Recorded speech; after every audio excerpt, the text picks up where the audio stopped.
Hi everyone, welcome back to my channel. अगर आप channel पर नए हैं तो चैनल को सब्सक्राइब कर लीजिए, वीडियो को लाइक कर दीजिए और नोटिफिकेशन बेल आइकन को प्रेस कर दीजिए।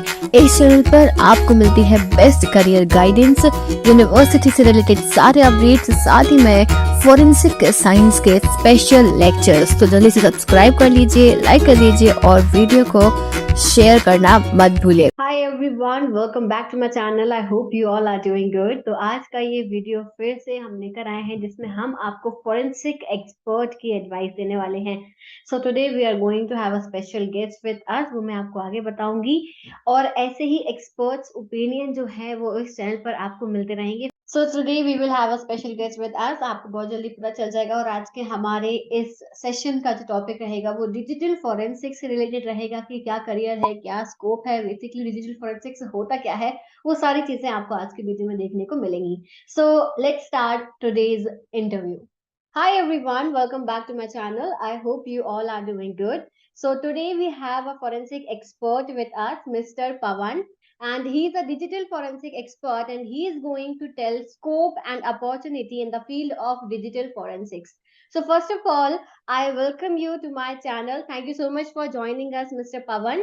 So I would like to give a brief interview of sir. So he is a digital forensic expert and he is working in CFSL.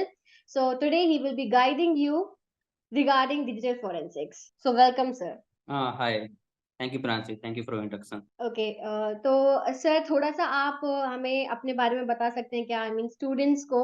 As you brief my name is Pawan Kumar Singh, and I did my master from National Commerce Science University, and currently I'm working in CFSL Guwahati. So, as requested by you, I come here to give you to clear some question what you have any doubt or. Okay, तो sir सबसे पहला question कि आप digital forensics की field में हैं, तो सबसे इम्पोर्टेंट चीज जो स्टूडेंट सबसे ज्यादा पूछते हैं मेरे चैनल पे, इसी फील्ड के बारे में क्वेरीज आती हैं। सो आई थॉट कि इट्स बेटर कि हम किसी एक फॉरेंसिक एक्सपर्ट जो इसी फील्ड में है वो ही स्टूडेंट्स को गाइड करें, जिससे कि उन्हें एक प्रॉपर गाइडेंस मिल सके। तो मेरा पहला क्वेश्चन आपसे ये है कि what is the current demand for digital forensics professional in the job market? मतलब कितनी डिमांड है, कितनी जॉब अपॉर्चुनिटी है, क्या आप बता सकते हैं? No, sure.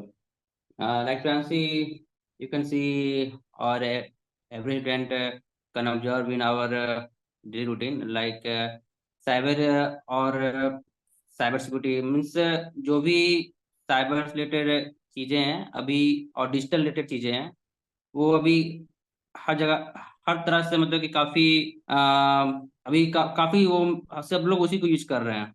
तो इसका एक आपका मेरिट भी है और इसका डीमेरिट भी है। एडवांटेज और किसी चीज़ का गुण ये होता ही है। तो जैसे कि अभी डिजिटल फोरेंसिक का मेन ये है कि जो भी बहुत सारे अब पहले जैसा अब अभी अधिकतर चीज़ ना डिजिटल ही होने लगा हुआ है। जैसे कि जो क्राइम रेट है वो अधिकतर लोग मतलब कि एक तो हैकिंग वगैरह फिर फिशिंग जो भी साइबर अटैक्स होते हैं वो काफ़ी ज़्यादा होने लगी हैं। तो पहले जैसे कि आपका चोरी हो गया, डकैती हो गया, अब वो ना होके अब पर्सनली थ्रू डिजिटल गैजेट्स जो हम्म। आजकल हर लोग यूज़ कर रहे हैं। हम्म। बस उसी को एक माध्यम बना के जो अटैकर्स होते हैं, उन लोग मतलब कि आपको थ्रेट पहुँचा रहे हैं। मतलब जितना ज्यादा तो डिजिटलाइज मतलब कि वर्ल्ड अभी होता जाएगा उतना ज्यादा हमारे क्राइम्स भी बढ़ते जाएंगे, दोनों चीजें हाँ, क्राइम्स बढ़ जाएँगे। सेम हाँ, ग्रो कर रही हैं। हाँ। तो हम्म। इसलिए मतलब कि अगर क्राइम ग्रो कर रही है तो उसको रोकने के लिए एक्सपर्ट भी होना ज़रूरी है। राइट, अगर राइट। हैकर्स बढ़ रहे हैं तो एथिकल हैकर्स भी ज़रूर चाहिए। हम्म। और एक पर डिजिटल फोरेंसिक और hacking is so different, so don't compare it. या राइट, राइट, थोड़ा मतलब काफी डिफरेंस हो जाता है। हम इसको फॉरेंसिक्स से हाँ, लिंक हाँ, करते हैं हाँ। जो कि एक लीगल एस्पेक्ट हो जाता है, और हैकिंग थोड़ा सा हमारा डिफरेंट एस्पेक्ट हो जाएगा। तो वो हम कभी आपसे जरूर समझेंगे कि इन दोनों में बेसिकली डिफरेंस क्या होता है। ओके, सो हाँ, माय हाँ। Next question is what is digital forensics? जो अभी आपने कहा कि हैकिंग और डिजिटल फॉरेंसिक्स दोनों अलग अलग चीजें हैं, तो बेसिकली डिजिटल फॉरेंसिक्स है क्या? How can you elaborate it? और इसके अंदर भी क्या कोई स्पेशलाइजेशंस होते हैं, कुछ फील्ड्स होती हैं? नहीं जैसे कि ऐसे तो काफ़ी, अगर मैं एक्सप्लेन करना चाहूँ तो काफ़ी लंबा ये चला जाएगा। तो सिंपली टर्म में बोलते हैं कि डिजिटल फोरेंसिक ये टर्म टू मीन्स हम लोग सिंपल समझ सकते हैं कि एक डिजिटल डिवाइस से कैसे हम लोग डाटा एक्सट्रैक्ट कर सकते हैं। बस तो वही मतलब कि कलेक्शन ऑफ डाटा और extraction of data from digital devices that's we can call digital forensic and the method of examination of this data through using different types of tools like mainly we are using UFED and then बहुत सारे इसके types हैं। जैसे कि digital forensic में अगर आप आगे जाना चाहो तो मतलब कि इसके अंदर कोई पार्ट नहीं है डिजिटल फोरेंसिक में। डिजिटल फोरेंसिक में आपका इसके टाइप्स हो सकते हैं, जैसे कि मोबाइल फोरेंसिक है, डिश हाँ। फोरेंसिक है, नेटवर्क फोरेंसिक है, हम्म। लेकिन वो डिजिटल फोरेंसिक के अंदर ही आता है। अच्छा, यानी मतलब तो अगर कोई बस इसके डिजिटल लिए अलग-अलग फॉरेंसिक हम की। लोग टूल यूज़ कर सकते हैं। हम्म। हाँ, क्योंकि एक डिजिटल एक्सपर्ट ये सारे चीज़ का एक्सपर्ट होता है। वो मतलब कि हम्म। हर चीज़ हैंडल करता है। Okay. Either it is related to disk forensic, either it is related to mobile forensic, either network forensic.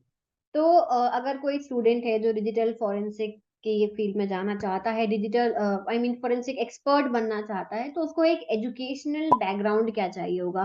क्योंकि चाहे हम क्लास 10th के बाद से डिसाइड करें, क्योंकि उस टाइम से जो स्टूडेंट है थोड़ा सा अपने सब्जेक्ट चॉइस के टाइम से एक उनका माइंडसेट बन जाता है कि हम अगर कंप्यूटर लें ऑप्शनल में, या फिर हम फिजिकल एजुकेशन लें, या फिर हम क्या सब्जेक्ट लें, तो क्या वहीं से जो पढ़ाई है वो एक अगर प्रॉपर चेन में चले, तो उन्हें काफी इजी हो जाएगा जानना कि आपको इवन 10th के बाद, फिर 12th के बाद, फिर आपको ग्रेजुएशन कैसे करनी है, पोस्ट ग्रेजुएशन में क्या लेना है। वो एक पूरा सीरीज में आप बता हुँ, सकते हैं क्या कि स्टूडेंट्स को अपना एजुकेशनल बैकग्राउंड क्या रखना चाहिए?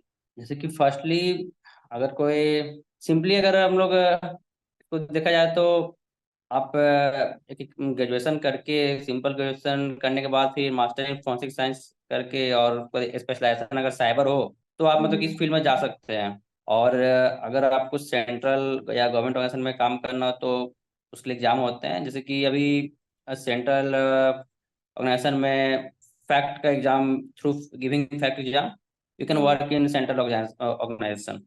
हम्म।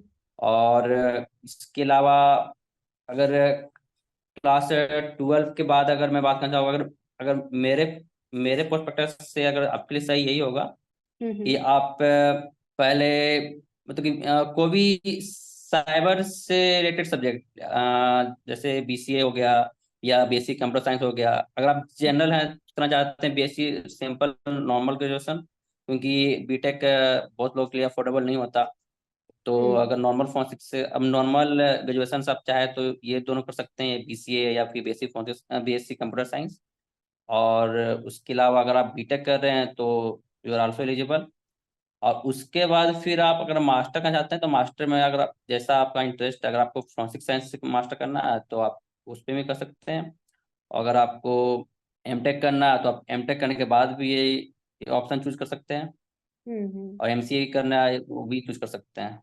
मतलब कि मेनली आप बस कंप्यूटर रिलेटेड सब्जेक्ट आपके यूजी में और पोस्ट ग्रेजुएट दोनों में होना चाहिए। अच्छा, ओके ओके, मतलब कहीं ना कहीं कंप्यूटर हो, चाहे आप बीएससी करो, बीसीए करो, बीटेक करो, कुछ भी आप हाँ, कर रहे हो, तो कंप्यूटर, कंप्यूटर सब्जेक्ट कंपलसरी है।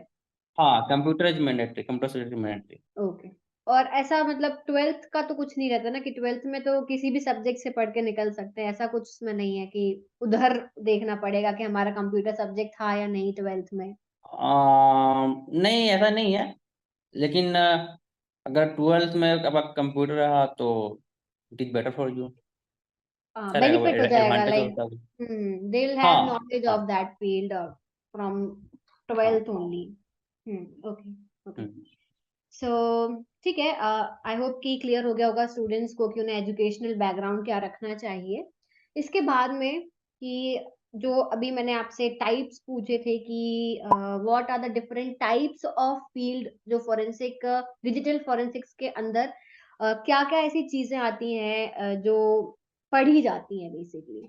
जैसे कि मैंने बताया कि डिजिटल फॉरेंसिक आपको मतलब कि जितने भी कलेक्शन से लेके और एग्जामिनेशन ऑफ डिजिटल डाटा, ठीक है। तो इसके अंदर अब जैसे कि सिंपल टर्म में आपका डिजिटल डिवाइस में एक मोबाइल फोन हो गया आपके पास, फिर लैपटॉप हो गए, तो लैपटॉप में आपके पास उसके अंदर हार्ड डिस्क हो गए, तो सिंपल एक मोबाइल फोन सिक हो गया। फिर डिस्क फोन सिक हो गया। फिर नेटवर्क फोन सिक हो गया। फिर कितने लोग क्लाउड में अपना डाटा सिक्योर करते हैं, तो क्लाउड फोन सिक हो गया। तो इस तरह के टाइप्स हैं। टोटल 6 टाइप्स हैं, पर मुझे अभी 4 टाइप्स ही याद हैं, तो बाकी आप एक्सप्लोर कर सकते हैं अंदर। ओके लेकिन मतलब सारे डिजिटल फोन के अंदर ही आते हैं। हम्म और इस फील्ड में my next question is basically कि how to prepare for this field, यानी ट्रेनिंग्स सर्टिफिकेशंस क्या करने चाहिए, और आप अपना एक्सपीरियंस भी बताइए कि किस तरीके से आपने प्रिपरेशन करी। Like I think you are from forensic science background only, you have done your BSc in forensic science, then MSc also in hmm. Forensic science but with specialisation in cyber security. तो जो हाँ, students forensic science कर रहे हैं अभी, वो अगर digital forensics की फील्ड में एंटर करना चाहते हैं तो वो क्या करें? अगर वो सिंपल बीएससी फॉरेंसिक उन्होंने किया अपने यूजी में, तो हम्म फिर मास्टर भी उन्हें फॉरेंसिक में ही करना होगा। और उसके बाद वो, अगर उनके कॉलेज में साइबर स्पेशलाइजेशन अगर वो प्रोवाइड करवा रहे हैं, तो उन्हें हम्म वही ऑप्ट करना चाहिए, हम्म फर्स्ट थिंग। और सेकेंड, अगर आपको गवर्नमेंट ऑर्गेनाइजेशन में ही वर्क करना है, सेंट्रल गवर्नमेंट में, सारे स्टेट गवर्नमेंट का अपना अपना एक क्राइटेरिया होता है, एलिजिबिलिटी क्राइटेरिया होता है। हम्म तो सेंट्रल बैंक में काम करना, तो उसके लिए फैक्ट, मतलब कि FACT is mandatory exam for working in central organisation. Okay तो फैक्ट, जैसे कि सबसे पहले 2018 में एक बार हुआ था, उसके बाद फिर 2022 में। हम्म अब आगे इसी से आप मे बी 2026 या 2027 में हो, हम्म तो उसके थ्रू आप इस फील्ड के अंदर आ सकते हैं। और नहीं तो ऐसे प्राइवेट ऑर्गेनाइजेशन काफ़ी हैं, जिसके लिए अगर आपके पास कुछ बेसिक से सर्टिफिकेशन कोर्स लाइक CHFI और CEH, तो आप इसमें आ सकते, इस फील्ड में आ सकते और कोई एक्सपीरियंस वगैरह ऐसा जरूरी नहीं होता? हैं। नहीं, एक्सपीरियंस मेनली फ्रेशर्स के लिए, तो एक्सपीरियंस तो आप एक बार आने के बाद ही एक्सपीरियंस होगा, फ्रेशर्स के लिए मैं बता रहा हूँ। और हम्म एक्सपीरियंस अगर पास है तब तो it will be good for the candidate. Okay ठीक है, तो मतलब इन्हें क्या करना चाहिए, अपनी पढ़ाई के साथ साथ में कुछ सर्टिफिकेशंस करते रहो, प्राइवेट कंपनी जो है वो सर्टिफिकेशंस कराते हैं तो वो लेते हाँ, रहो। बट हाँ, अगर क्योंकि प्राइवेट में मेनली आपका नॉलेज देखते हैं, हम्म और कुछ सर्टिफिकेशन अगर आपने किया तो आपके लिए एड एडवांटेज है। हम्म तो will be better for you. आपका अगर आप पढ़ाई के साथ अपने स्किल्स को भी अलग बढ़ा रहे हैं, तो वो भी आपके लिए सही है, आपके हम्म करियर ग्रोथ के लिए। Okay okay so my next question is, हाँ, मेरा अगला क्वेश्चन यही है कि आर सर्टिफिकेशंस इम्पोर्टेंट, मतलब क्या जरूरी है सर्टिफिकेशंस करना, या सिर्फ हमने स्पेशलाइजेशन ले लिया बहुत था उतना हमारे लिए, मतलब कितनी वैल्यू है उन सर्टिफिकेट्स की, और कुछ सर्टिफिकेशन कोर्सेज जो आप बता सकते हैं जो स्टूडेंट्स को करने ही चाहिए ड्यूरिंग देयर मास्टर्स? प्रियांशी, मैं अगर ट्रूली बोलूँ तो सर्टिफिकेशन कोर्स गवर्नमेंट ऑर्गेनाइजेशन में मैंडेटरी नहीं होता बिल्कुल भी। वो हम्म बस ठीक है, आपने नॉलेज गेन किया है, बस उसके लिए है। हाँ, अगर आप प्राइवेट फर्म में अगर आप जा रही हो, तो उसमें मतलब कि वो लोग देखते हैं कि हाँ, क्योंकि क्वालिफिकेशन तो सभी के पास होते हैं, बस हम्म आपका एफर्ट्स क्या है, मतलब कि through certification they can only identify that you are to to dedicated toward the right stream. Hmm तो इसलिए, और अभी मेरे हिसाब से अभी अगर आप इसी काउंसिल से कोई सर्टिफिकेशन कर रहे हैं, तो इसी काउंसिल जैसे कि आप CHFI जैसे मैंने बोला एक, और एक CH, मेनली दो, फ्रॉम मेरे बिहार से ये दो सर्टिफिकेशन कोर्स हैं। अगर आपने ये किया हो, तो आप किसी भी प्राइवेट ऑर्गेनाइजेशन में आप एलिजिबल हैं काम करने के लिए। हम्म ओके, तो मतलब ज्यादा सर्टिफिकेशंस की जरूरत नहीं, बस थोड़ा बेसिक से सर्टिफिकेशंस आप कर सकते हो तो प्राइवेट कंपनी में आपको हेल्पफुल रहेंगे, और गवर्नमेंट में देखा जाए तो नॉलेज के हिसाब से आपको नॉलेज अच्छा गेन हो जाएगा उनके थ्रू।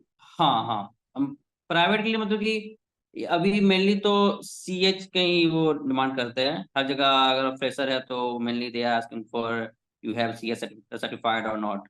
तो hmm. CH certification will be good for your career. Okay, so my next question is, what are the types of cases or incident where digital forensic is mostly applied?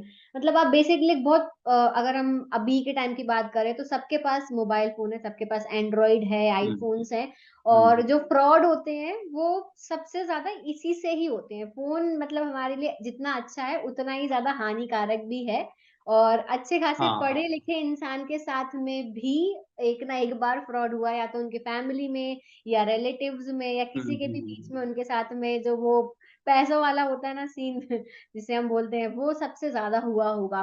और तो इसके बारे में आपको ये एक बहुत सिंपल सा केस बता सकते हैं कि कोई एक इंसिडेंट एक्सप्लेन कर सकते हैं? मतलब एक वो जो चेन होती है ना हम्म। कि मान लो कहीं पे डिजिटल फॉरेंसिक से रिलेटेड कोई क्राइम कमिट हुआ है, तो वहां से लेके एविडेंस कलेक्शन से लेके जब तक लैब में आया है आपके पास एविडेंस, वहां पे आप क्या चीजें करते हम्म। हो, वो एक पूरा शॉर्ट में अगर आप बताएं तो। ठीक है, जैसे कि मैं आपको सिंपल सा सिनेरियो बताता हूँ। जैसे कि अभी हम लोग मेनली, जैसे मैं अभी जहाँ अभी काम कर रहा हूँ, तो मेनली यहाँ पे केस CFSL में मेनली जो पोस्को केसेस होते हैं, ठीक है, हम्म। जो बिलो 18 ईयर्स की जो गर्ल्स होती हैं उनके साथ जो भी एडल्ट्री और जो भी मतलब कि रेप वगैरह ये सब अगर जो भी होता, तो मेनली हम लोग उनको कंसिडर करते हैं, यहाँ CFSL में कंसिडर कंसिडर करते हैं।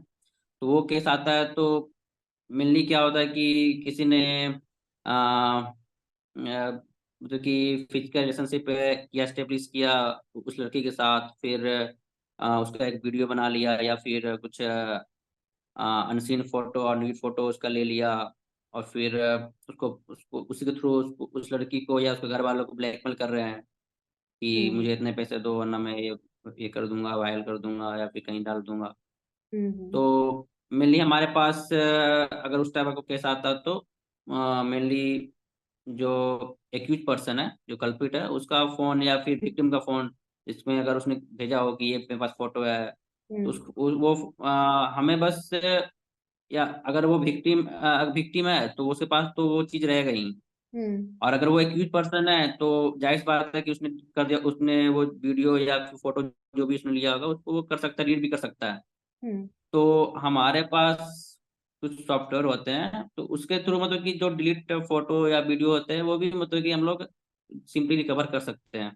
ओके। तो जैसे कि एक नॉर्मल प्रोसीजर यहाँ से स्टार्ट होता है, जैसे कि कुछ हुआ, इंसिडेंट हुआ, तो फिर जो पुलिस है वो जाए एक्यूज पर्सन या फिर विक्टिम पर्सन से उनका मोबाइल या लैपटॉप जो भी है उसको सील करते हैं। सील करने के बाद फिर वो आगे जो भी, क्योंकि हायर अथॉरिटी है, अदर इट इज SP और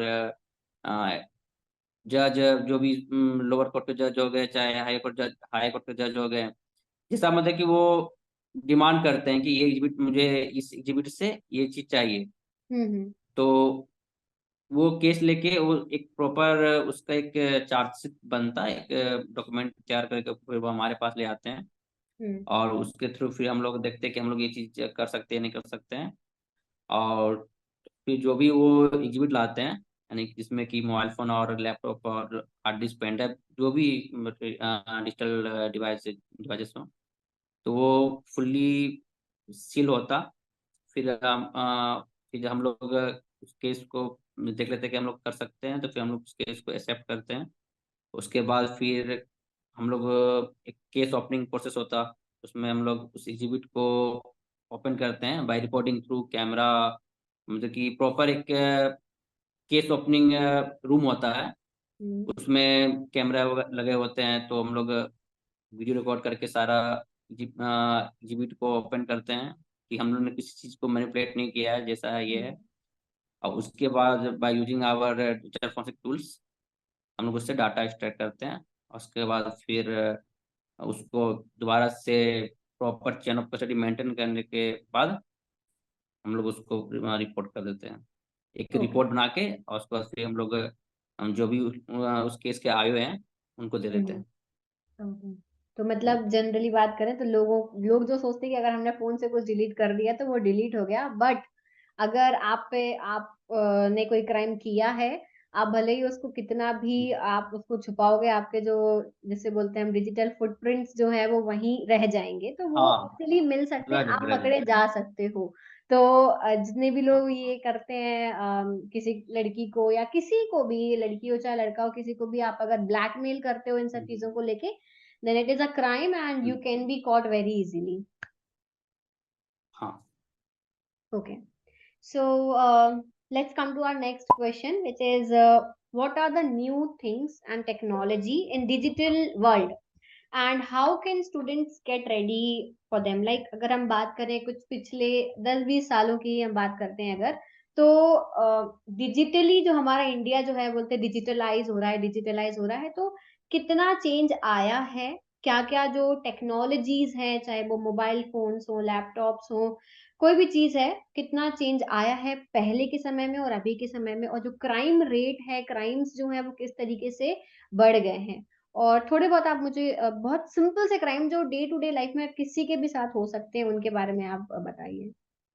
प्रियांशी, जैसे कि अभी पहले लोग मोबाइल फोन तो पहले था ही नहीं। अगर हम लोग 90 से बात करते हैं तो उसमें मोबाइल फोन नहीं थे। और उसके बाद फिर 2000 के बाद कीपैड फोन आने लगे। तो वो भी एक तरह से बस मीडियम ऑफ कम्युनिकेशन था कि ठीक हम्म है, बस आप कॉल कर सकते हैं और मैसेज कर सकते हैं। बस वो मतलब एक मीडियम ऑफ कम्युनिकेशन के लिए था। लेकिन पर अब क्या हो गया कि अब लोग इंटरटेनमेंट का एक जरिया बना चुके हैं उसे। हम्म अब आपको हर चीज उसमें मिल जाता कि आप थ्रू वीडियो कैमरा ये सब तो नॉर्मल चीज हो गए। सबसे मेन जो क्राइम बनने का है कि थ्रू इंटरनेट, कि आप इंटरनेट। कुछ भी कर रहे हैं और उसके बाद फिर कुछ भी वीडियो या फोटो किसी का भी ले रहे हैं, आप तुरंत उसको थ्रू यूजिंग इंटरनेट आप एक साथ ही कई लोगों को शेयर कर सकते हैं। हम्म और ये बस फोटो वीडियो कर लेके नहीं है। अगर आप को भी मालवेयर है या फिर कोई भी किसी भी तरह का, मतलब कि सिंपल लैंग्वेज में मैं बोलना चाहूँ तो, अगर कोई भी मतलब कि आप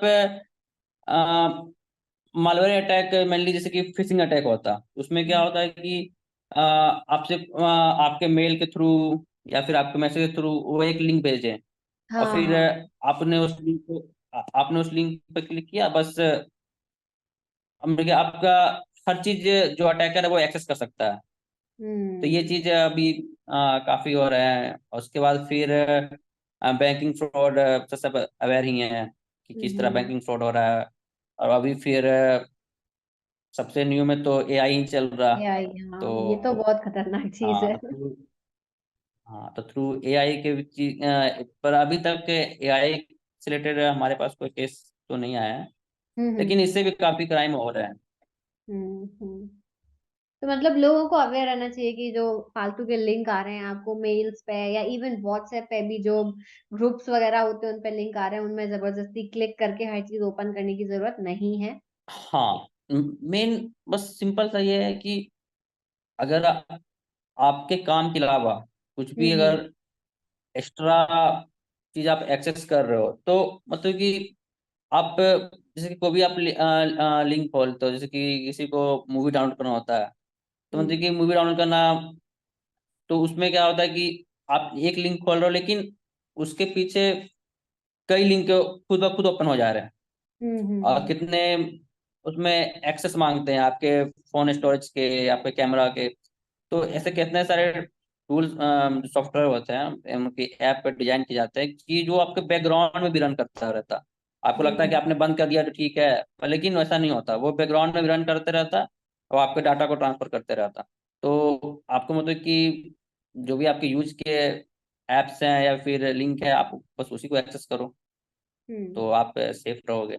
ओके, तो सबसे इम्पोर्टेंट क्वेश्चन पे आते हैं हम, जो कि स्टूडेंट्स जानना चाहते हैं, what are the job opportunities in private sector as well as in government sector. दोनों सेक्टर की हम बात करेंगे कि प्राइवेट में और गवर्नमेंट में, दोनों में क्या क्या जॉब अपॉर्चुनिटीज हैं। ठीक है। जैसे कि प्राइवेट में तो अभी कई, जैसे कि डिजिटल फोरेंसिक एक ब्रांच हो गया, ठीक है। तो इसमें आप थ्रू डिजिटल फॉरेंसिक एक्सपर्ट बन सकते हो सिंपली टर्म में। और हम्म वही अगर आप डिजिटल फॉरेंसिक में या प्राइवेट में आप काम करते हो तो फॉरेंसिक एनालिस्ट आप बन सकते हो, फिर सीनियर टेक्निकल फॉरेंसिक एनालिस्ट, फिर देन मैनेजर, देन उसमें आप आगे जा सकते हो। अभी हम्म। जैसे कि कई ऐसे प्राइवेट फर्म है जो मतलब कि जो गवर्नमेंट के थ्रू गवर्नमेंट का टेंडर मतलब कि वो थ्रू टेंडर वो गवर्नमेंट के लिए काम करते हैं। अच्छा। जैसे कि मैं कंपनी का नाम नहीं लूंगा, लेकिन मैं ऐसे कंपनी में काम कर चुका हूँ जो मतलब कि प्राइवेट फर्म है, लेकिन गवर्नमेंट वो गवर्नमेंट ऑर्गेनाइजेशन के अंदर आते हैं, मतलब कि अच्छा। गवर्नमेंट का वो काम करते हैं। हाँ। वो अपने बेनिफिट के लिए या म्यूचुअल बेनिफिट्स उन दोनों का होता। ये हम्म। सिर्फ आपके डिजिटल फोन, डिजिटल के लिए मैंने बताया। और फिर साइबर में तो बहुत सारे, साइबर सिक्योरिटी से अगर आप कंपेयर करो तो काफ़ी ज़्यादा आपका जो स्कोप है, जैसे कि आप सॉक में जा सकते हो, सिक्योरिटी ऑपरेशन सेंटर। फिर आप VAPT में जा सकते हो। फिर आप इंसिडेंट रिस्पॉन्स मैनेजमेंट में जा सकते हो।